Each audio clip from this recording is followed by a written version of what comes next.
Yo, what's up? Welcome back dito po sa Denriga, Doy TV Sports. Ayan ang ating pag-uusapan guys ha. Ito pong bagong uniform ng TNT Tropang 5G. Pinakita na, no? At kasunod po niyan, yung pansag sa kanila, no? Na asa sa import. Pag-usapan natin yan, saan ba talaga nagsimula yan, no? At terapirma, may chance ba sa Hinebra? Ayan, poll question po natin yan. At mga pa-shoutout, okay? So, maraming salamat po muna, no? Bago natin simulan ng content, sa mga bago po nag-subscribe sa channel natin, maraming salamat po at welcome dito sa ating channel. Road to 16K na po. At sa mga nag-follow din po sa ating Facebook page, naku po, maraming salamat guys, no? Sa mga hindi pa guys, no? Para po, maikalat natin na ang channel na ito na bumabakbak, no? Bumabanat sa mga fake news peddlers, no? Sa mga chismoso at sa mga clickbaiters, no? So, yun po. Pasuyo na lang po guys, no? Pa-like na lang at sa mga nag-like muli, maraming salamat po sa mga nag-follow. Okay, umpisa na kaagad natin ang makabagong uniform ng 5G. Of course, bagong pangalan, dapat may bagong uniform. Ganun po kasimple yan. Ganyan po ang logic dito. No? So, of course, maganda dahil bagong-bago, di po ba? Tsaka yung design, no? So, abangan natin sa kanilang performance kasi nga po, sila nga po naabansagan na asa import.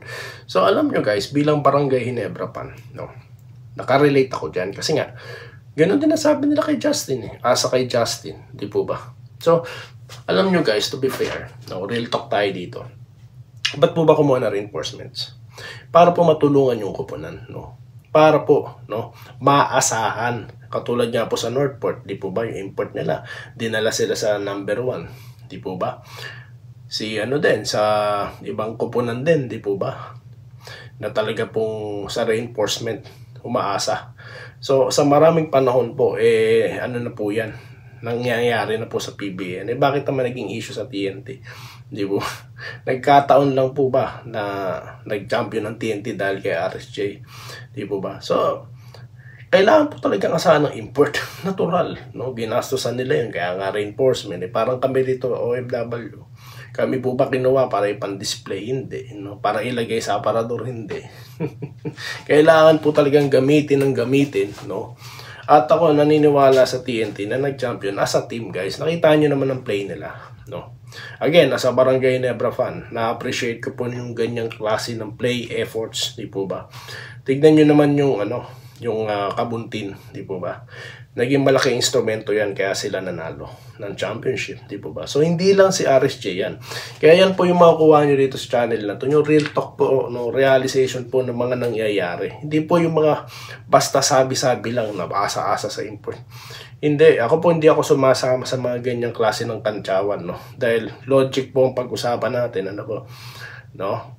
Kung kaya nga po yung isang team dyan, papalit-palit ng import. Bakit? Hindi nila maasahan. No? San Miguel, di na po ako magpapa-blind item pa. Di naman tayo chismis dito.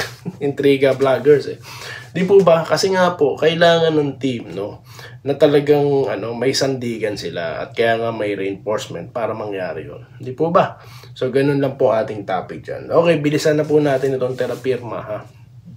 May chance po ba? Kasi nga po, maalala natin, yung pinaka-unang panalo nila sa nakaraang conference, no? TNT pa. Mauulit kaya yun sa Hinebra? Na matitisod nila ang Hinebra? Well, ang sagot ko po dyan, no? Hindi dapat. No? Kasi nga po, naku naman. Kapag natalo naman po Hinebra doon, sobrang naman pong kahihiyan yun. Kung ako po yung players ng Hinebra, magaganon po ako nun, no? Magtatalokbong na po ako nun. Papasok ng bench. Di na po ako magpapakita pag nangyari yan. Di po ba? Kaya para sa akin, nasagot ko dyan, hindi dapat, no, niisipin o pumasok sa isip nila, no, na sila posible na matalo na ng terapirma. Hindi po dapat. Dapat ang motivation, no, matalo, hindi lang basta matalo, matambakan, no.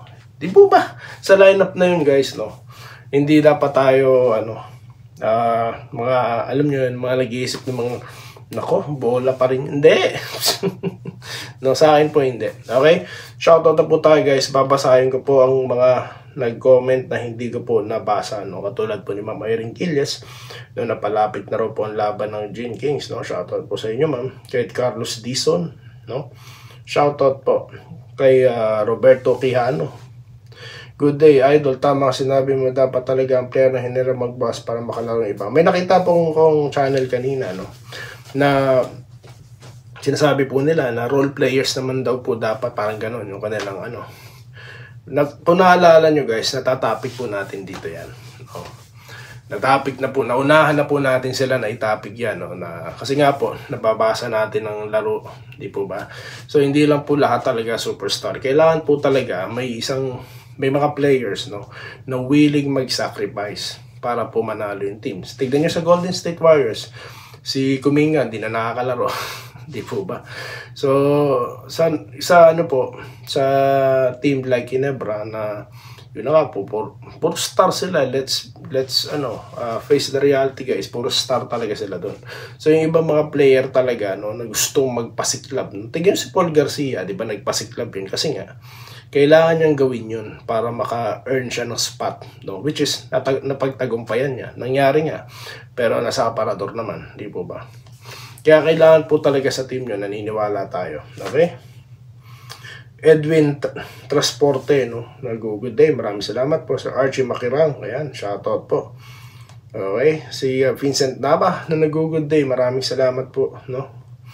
Kay Sir Jesse Vasquez, shoutout po. Rodel Pinulyar, no? Ito, nabasa na pala natin to. Sir Joseph Pineda, no? Babawi daw po ang kanyang Lakers team. Ayan. Rolando Flores, TNT fan po ako. Shoutout po, no? Kay Rolando Flores. Ayan. Baka napanood mo to, sir, itong ating content, ano po, no? Again, magkakalaban lang tayo sa in-game. Pero tamang asaran lang, walang pikunan, ano po. Syempre, ganun talaga, may paninindigan tayo rito. Wala tayong mga gitna-gitna, guys, no? Katulad na ibang mga vlogger dyan, no? Hindi. Real talk kasi tayo rito. 3 tulog na lang daw po, sabi ni Robert Cayabyat. Okay. Ito po, sabi po ni Ma'am Irene Quilles, sir, ang Ginebra, parati ang pinatawag na kangkong. Ewan ko ba? Yun na nga po, isa po yun sa mga walang logic, no, na mga pananalita. Na bakit sinasabing kangkong, nasa finals. No, yun po yung walang ka-logic. So, naglabas po tayo ng reels tungkol dyan, ano po. Yan po yung pang banat natin sa mga hater na naglalabas ng mga ganyan, walang kalatoy-latoy na mga comment, ano po. Okay? Hanggang ngayon po, sa mga pages po ng Barangay Ginebra, nakapending. So, ewan ko kung busy po mga admin nila, no? Pero napapansin ko naman yung ibang mga yung off topics na hindi na nga basketball ang topic, nakaka-post din sa kanila. So, yun. Kaya sabi ko, di na ako magpo-post doon, no? And tinanggal ko na rin po, no? Hindi na rin ako member ng mga group na yun, no? So, I'm trusting on my own platform, guys, no? No, I will not join anymore, no? Sa mga ganyang klase ng groups, no? Not. Okay, pagka na, ano po, halimbawa, na-discover po nyo yung channel, nagustuhan nyo, ganoon na lang po, no? Ganyan na po kasimple. Sir, kahit di nyo kami muna i-shoutout kasi ang dami. Yun na nga po, pasensya na po kayo, ma'am, no, sa mga hindi pa po, no. Nag-giveaway na po si Ma'am Irene para po naman sila ay mga pa-shoutout, no. Katulad po ni Sir Rafi. Hindi raw po mananalo Ginebra sa TNT. Let's see, no. Ito po, walang ganyan sa SMC. Bayaran ka pa para magpahinga. Hanep, Sabi ni Michael Rusteno, si RH. Hindi, walang ganyan, napakadami. Ma'am, mali naman po kayo. Ang dami, tignan mo si ano ba yun? Si Nava ba yun? Tapos sino pa ba?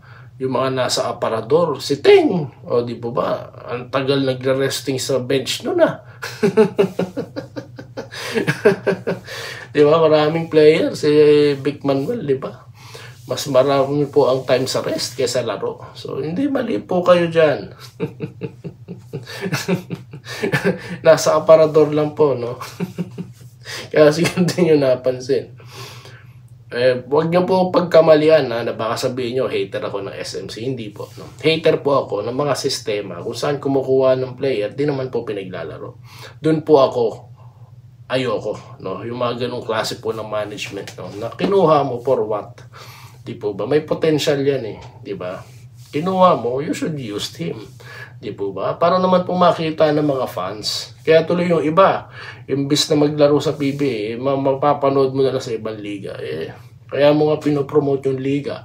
Di po ba? Para dun mapanood ng kanay nila mga fans, yung mga players. Kung ilalagay nyo lang sa aparador, yun po yung advocacy ako din dito sa channel, no? Hindi ako pabor sa ganyang klase. Huwag kayong bukakaw, no? Hayaan nyo ibang team na, no? Di po ba?